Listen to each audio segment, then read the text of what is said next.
हर हर महादेव विद्यार्थियों, केएसजी coaching classes के YouTube channel पर आप सभी का स्वागत है। अभिप्रेरणा टॉपिक चल रहा था अपना और इसमें अभिप्रेरणा के सिद्धांत हम पढ़ रहे थे।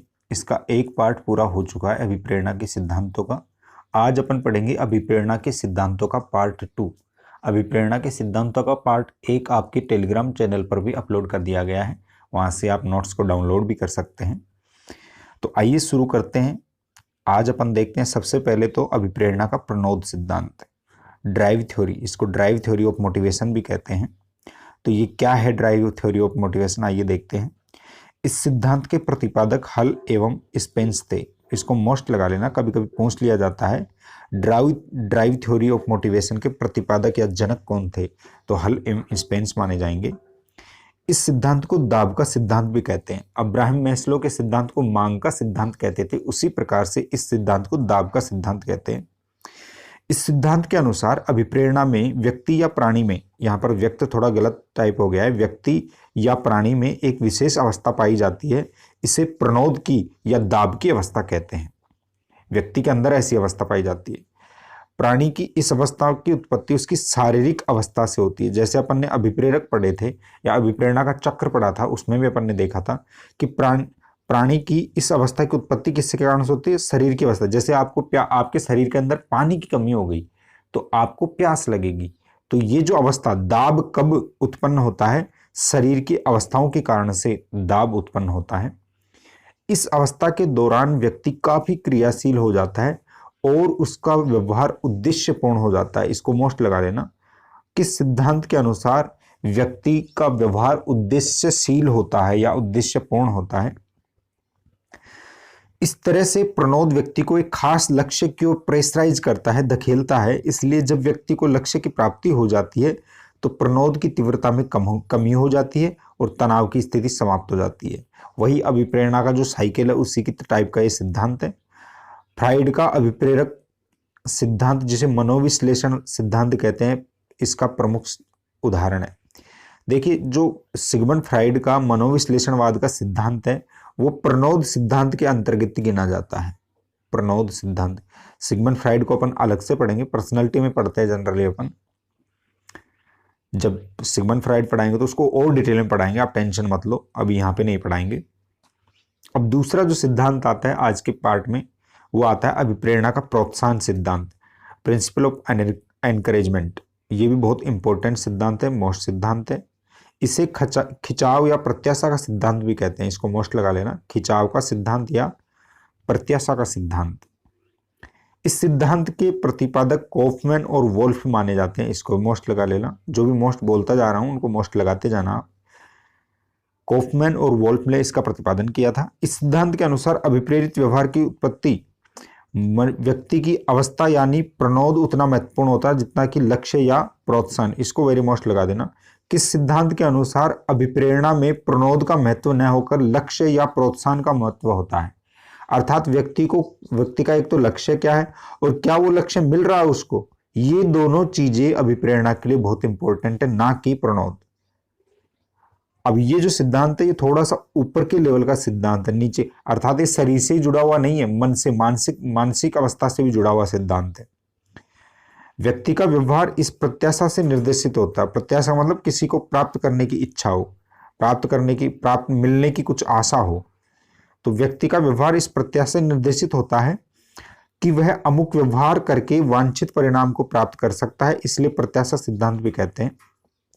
यह माना जाता है कि प्रोत्साहन में कुछ ऐसे गुण या शक्तियां होती हैं जो व्यक्ति के व्यवहार को अपनी ओर खींच लेती है। प्रोत्साहन वास्तव में कुछ ना कुछ ऐसी चीज होती है जो व्यक्ति को क्या करती है, अपनी ओर खींचती है, इसलिए इसको खिंचाव का सिद्धांत भी कहते हैं। अर्थात लक्ष्य और लक्ष्य के बाद प्राप्त होने वाली चीज आपके मोटिवेशन के लिए बहुत इंपॉर्टेंट होती है। तीसरा सिद्धांत आज के टॉपिक में आता है, वो आता है विरोधी सिद्धांत। ये सारे के सारे सिद्धांत है वो छोटे छोटे टॉपिक हैं। इनमें एक तो मनोवैज्ञानिकों का नाम और एक इनकी सेंट्रल थ्योरी को आपको याद रखना है, जो मैं आपको बताता जा रहा हूं। तो विरोधी प्रक्रिया का सिद्धांत, इस सिद्धांत के प्रतिपादक सोलोमन और कॉर्विट थे। इसको मोस्ट लगा लेना। सोलोमन और कॉर्विट इस सिद्धांत के प्रतिपादक थे। इसे संवेग सिद्धांत भी कहते हैं। यह सिद्धांत अभिप्रेरणा की व्याख्या सुखदायी नियमों के आधार पर करता है। बहुत इंपॉर्टेंट। कौन सा सिद्धांत सुखदायी नियमों के आधार पर अभिप्रेरणा की व्याख्या करता है? विरोधी व्यवहार का सिद्धांत या विरोधी प्रक्रिया का सिद्धांत। इस नियम के अनुसार सुख देने वाले लक्ष्य को प्राप्त करने के लिए व्यक्ति अभिप्रेरित रहता है तथा इससे व्यक्ति को अच्छी सांवेगिक अनुभूति को मिलती है, अर्थात इमोशनली जो फीलिंग होती है वो बहुत अच्छी होती है। जबकि ऐसे लक्ष्यों को जिनसे व्यक्ति प्रसन्नता नहीं होती है उनसे दूर रहना चाहता है। यहाँ पे अप्रसन्नता लगा देना, यहाँ पे प्रिंटिंग मिस्टेक है, प्रसन्नता नहीं होगी, अप्रसन्नता। ऐसे लक्ष्यों को जिनसे व्यक्ति को अप्रसन्नता होती है व्यक्ति उनसे दूर रहना चाहता है। इसको मोस्ट लगा लेना, ये बहुत ही इंपॉर्टेंट है। इस सिद्धांत का मानना है कि अधिकतर अभिप्रेरक उत्पन्न करने वाले उद्दीपकों द्वारा दो विपरीत या विरोधी अवस्थाएं उत्पन्न होती है, अवस्था ए और अवस्था बी। इस सिद्धांत को विरोधी प्रक्रिया सिद्धांत के अलावा अवस्था ए और अवस्था बी का सिद्धांत भी कहते हैं। ये दो अवस्थाएं एक दूसरे से विपरीत होती है, इसलिए इसे विरोधी प्रक्रिया का सिद्धांत कहते हैं। तो देखिए, कोई भी अभिप्रेरक है, कोई भी उद्दीपक है, वो उद्दीपक दो अवस्थाएं उत्पन्न करता है, उद्दीपक अवस्था ए और अवस्था बी। अब इसको डिटेल में समझते हैं। जब कोई उद्दीपक व्यक्ति को उत्तेजित करता है तो वह इससे एक विशेष अवस्था, चाहे प्रशंसा की हो चाहे अप्रसन्नता की हो, यह प्राप्त करना चाहता है। यह अवस्था यदि उद्दीपक कुछ समय के लिए लगातार उपस्थित रहता है तो उससे उत्पन्न प्रसन्नता या अप्रसन्नता का स्तर कम हो जाता है, कमजोर हो जाता है। अब इसको समझिए क्या है। देखिए, जैसे मान लीजिए आपके सामने, आपको भूख लगी हुई है और आपके सामने लड्डू रखे हुए हैं इस तरह से, तो ये अवस्था ए हो गई। अवस्था ए के अंदर आप थोड़े भूखे हैं और लड्डू रखे हुए हैं, आप जाएंगे और उसको खाएंगे तो आप अवस्था बी में पहुंच जाएंगे। यहां पर दो लड्डू बच गए, ये अवस्था बी है। इस अवस्था के अंदर जो मनोस्थिति थी वो इस अवस्था के अंदर जो मनोस्थिति है उससे जस्ट विपरीत है। अब यहां पर इसको आप पसंद नहीं करेंगे, यहां पर इसको बहुत ज्यादा पसंद कर रहे थे, यहां पर इसको अवस्था को पसंद नहीं करेंगे। यहां पे इसको देखते प्रसन्न हो रहे थे, यहां पर इसको देखकर आप प्रसन्न नहीं हो रहे हैं। क्यों? उद्दीपक तो समान है, क्यों हुआ ऐसा? ये अभिप्रेरणा के साइकिल के कारण से होता है, ऐसा अभिप्रेरणा के चक्र के कारण से होता है। तो मुझे लगता है ये समझ में आ गया होगा। उद्दीपक को यदि व्यक्ति के सामने से हटा दिया जाता है तो इससे एक विशेष संवेग या अभिप्रेरणात्मक अवस्था उत्पन्न होती है जिसे अवस्था बी कहा जाता है, जो कि अवस्था ए के ठीक विपरीत होती है। फिर बी अवस्था में उत्पन्न अनुभूति की तीव्रता भी धीरे धीरे घटती जाती है और व्यक्ति उन्हें अपनी सामान्य अवस्था में पुनः, यहाँ पे उन्हें प्रिंटिंग मिस्टेक है, पुनः अपनी सामान्य अवस्था में आ जाता है। इसको भी मोस्ट लगा लेना। इसका मतलब ये हुआ कि अवस्था ए, अवस्था बी, फिर अवस्था ए, फिर अवस्था बी, इस तरह से चलती जाती है। आप एक एक चीज को क्यों पसंद करते हैं, ये इसी का कारण है। पहले आपके सामने लड्डू आए, आपने खा लिए, बी में पहुंच गए, आपको वो नहीं चाहिए। फिर थोड़े बहुत 3-4 या 2 दिन बाद में फिर आपके सामने लड्डू आए, आपको प्रसन्नता हुई, फिर आपने खा लिया, अवस्था बी में पहुंच गए। इस तरह से अवस्था बी और अवस्था ए चलती रहती है। अर्थात अभिप्रेरणा है इन विपरीत अवस्थाओं से प्रभावित होती रहती है और चलती रहती है। बहुत ही इंपॉर्टेंट ये आपका क्या है, सिद्धांत है। नेक्स्ट सिद्धांत अपन देखते हैं, आदर्श स्तर का सिद्धांत या उत्तेजना का सिद्धांत, ideal level theory of motivation. इस सिद्धांत के प्रतिपादक ये 4 मनोवैज्ञानिक थे, फिस्क, माडी, बर्लिन और हेग। FMBH, इसको इस तरह से याद रखेंगे, FMBH। इस सिद्धांत को उत्तेजित अवस्था सिद्धांत भी कहते हैं। इसके अनुसार प्रत्येक व्यक्ति के सामने क्रियाशीलता का एक निश्चित स्तर होता है जिसे आदर्श स्तर कहा जाता है। उस व्यक्ति का आदर्श स्तर कहा जाएगा इसे। व्यक्ति का व्यवहार इस स्तर का होता है तो उसे काफी प्रसन्नता अनुभव होती है। प्रत्येक व्यक्ति अपने लिए किसी भी चीज के लिए एक पर्टिकुलर लेवल निश्चित करके रखता है और वो लेवल उसका प्रसन्नता का लेवल होता है, उसको आदर्श स्तर कहा जाता है। यदि व्यक्ति का व्यवहार इस आदर्श स्तर के ऊपर या नीचे होता है तो उसे अपने व्यवहार से उतनी प्रसन्नता नहीं मिलती, उतना मजा नहीं आता है प्रत्येक चीज के लिए।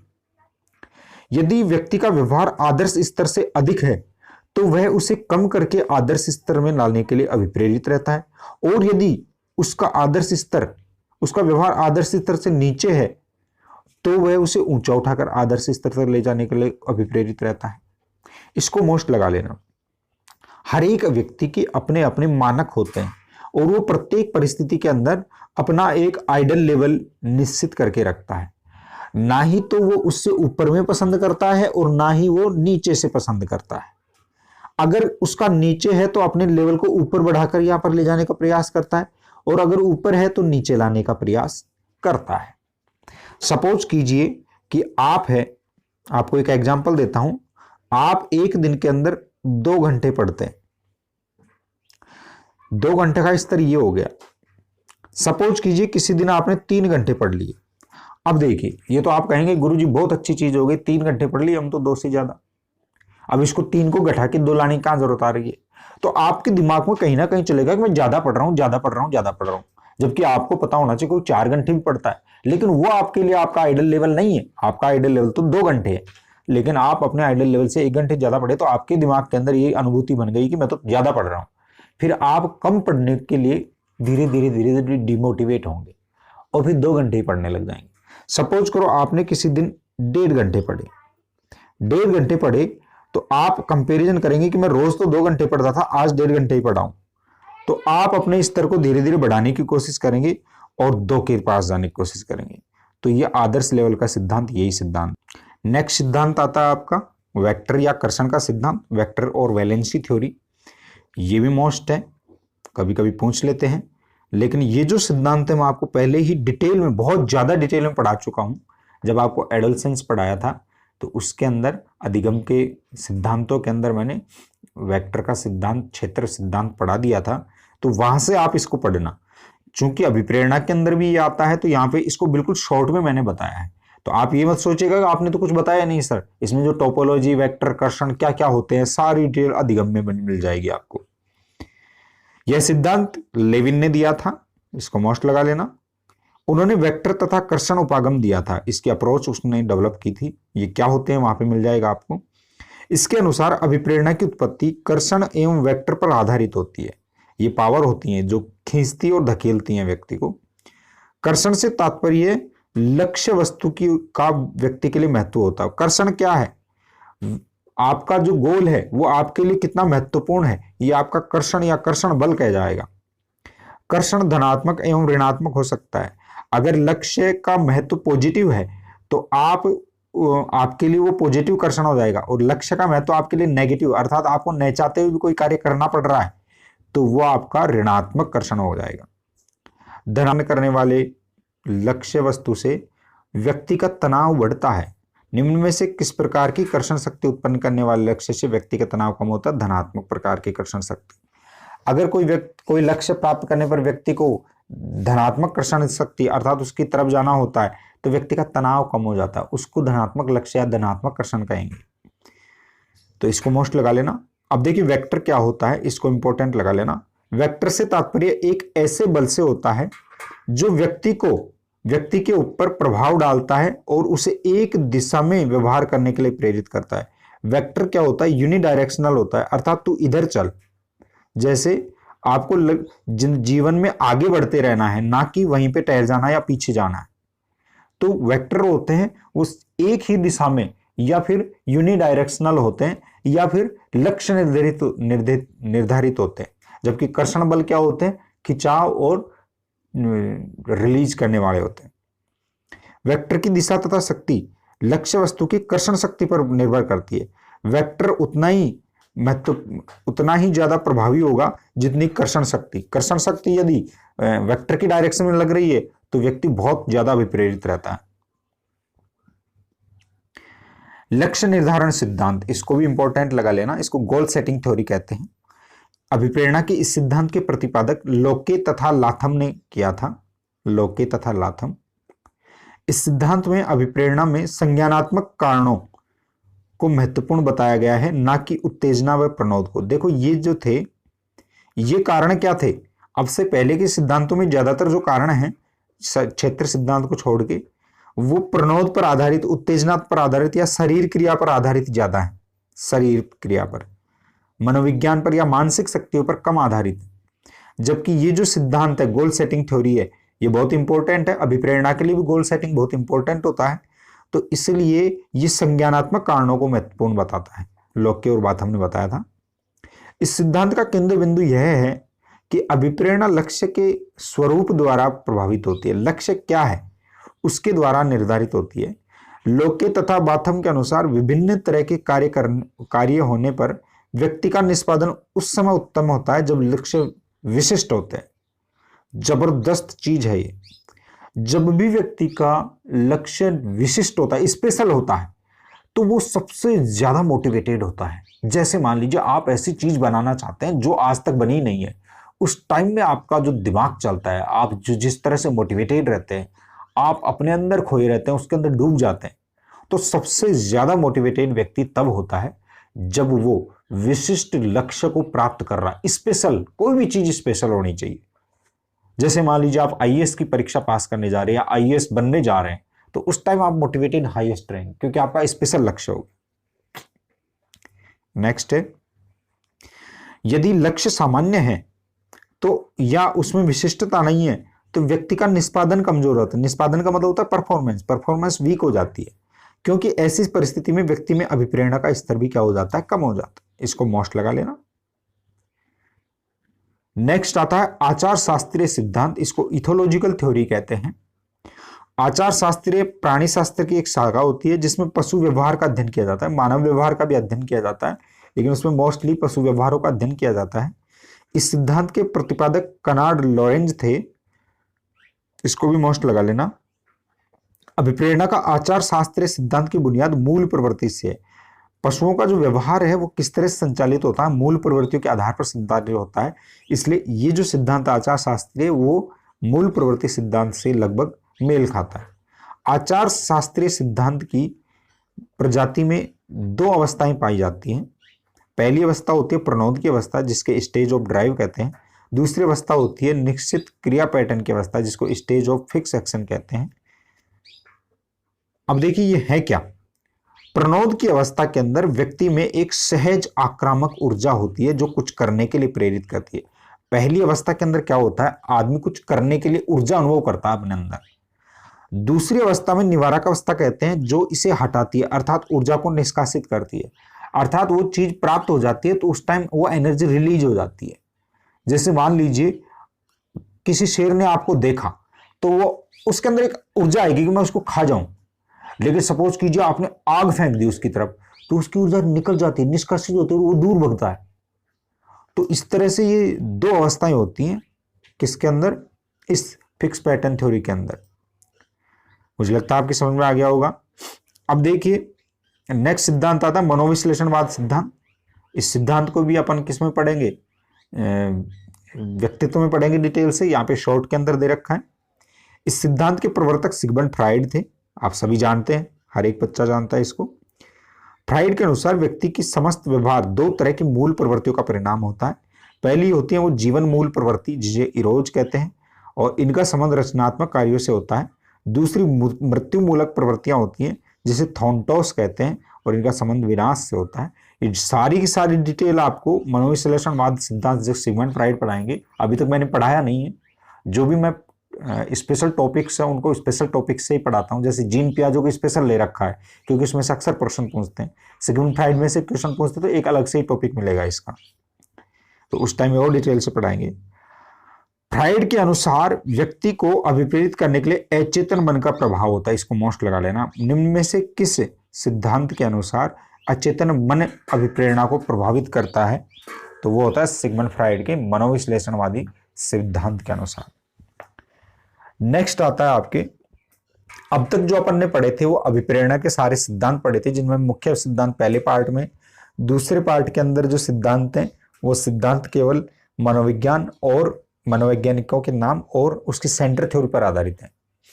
अब जो सिद्धांत अपन पढ़ेंगे उनमें से प्रश्न पड़ता है हमेशा। ये जो सिद्धांत पढ़ेंगे वो है उपलब्धि अभिप्रेरणा के सिद्धांत, अचीवमेंट मोटिवेशन। आपकी जो अधिगम है या बालकों से संबंधित या स्कूली एजुकेशन से संबंधित होता है वो अचीवमेंट होता है। तो अचीवमेंट थ्योरी की जो सिद्धांत है, अचीवमेंट मोटिवेशन के जो सिद्धांत है वो बहुत इंपॉर्टेंट बन जाते हैं, इसलिए इनको ढंग से पढ़ना है आपको।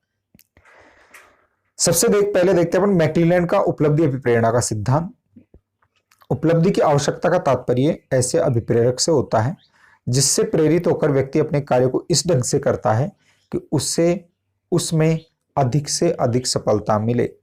उपलब्धि की आवश्यकता क्या होती है?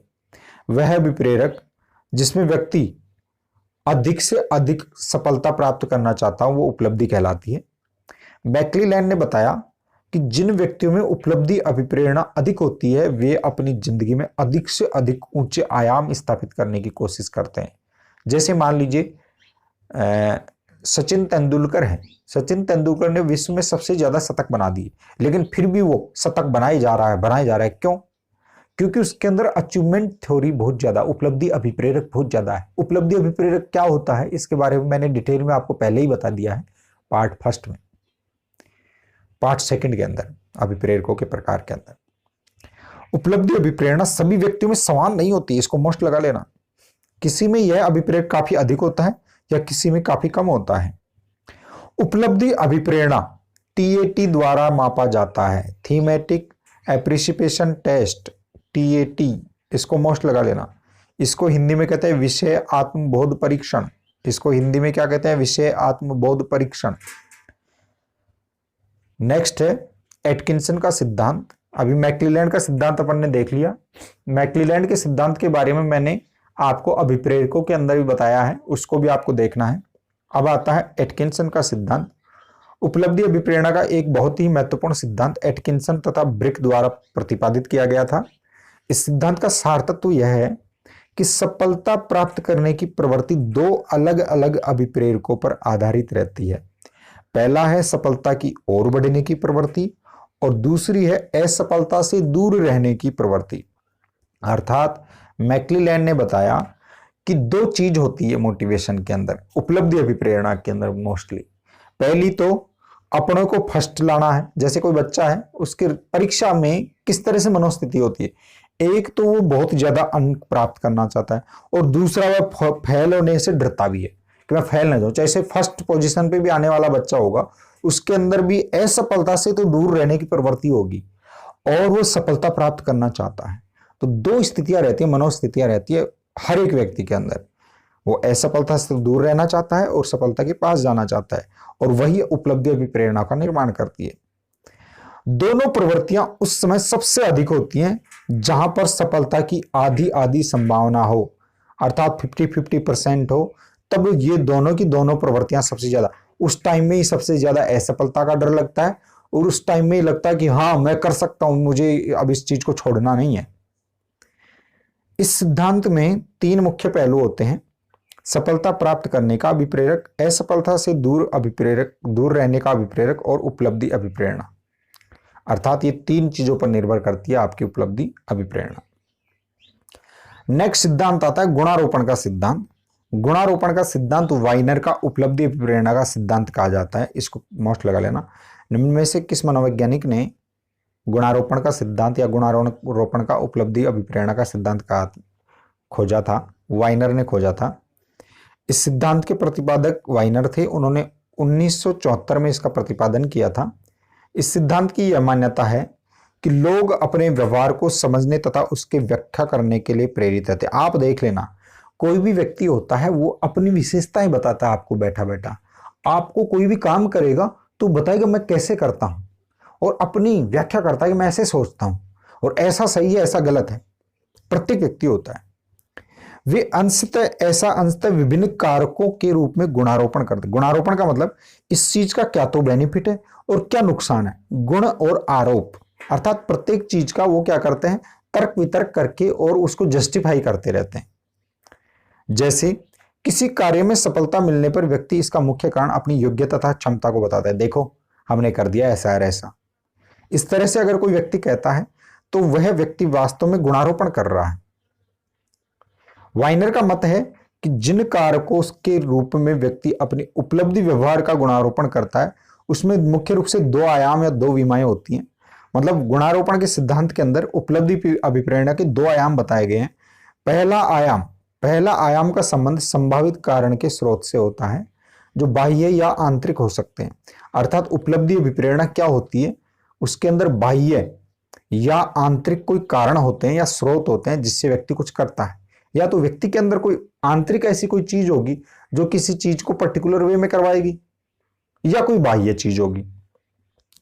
आंतरिक स्रोत के अंदर क्या चीज आती है? आंतरिक स्रोत में व्यक्ति अपनी विशिष्ट योग्यता, क्षमता और इन सब का प्रयास रखता है, तथा बाह्य कारक में व्यक्ति कठिनाई, भाग्य आदि को रखता है। दो चीजों में अंदर की चीज क्या है? योग्यता, क्षमता, प्रयास, और बाह्य कारक कौन कौन से हैं? कठिनाई और भाग्य। दूसरा आयाम जो है, ये तो पहला आयाम हो गया, पहले आयाम के अंदर भी दो चीज है, आंतरिक और बाह्य। दूसरा जो आयाम है किसका? स्पेशलिटी का या उपलब्धि अभिप्रेरणा का, वो है कारण की स्थिरता, कि कोई भी उपलब्धि है वो क्यों स्थिर है।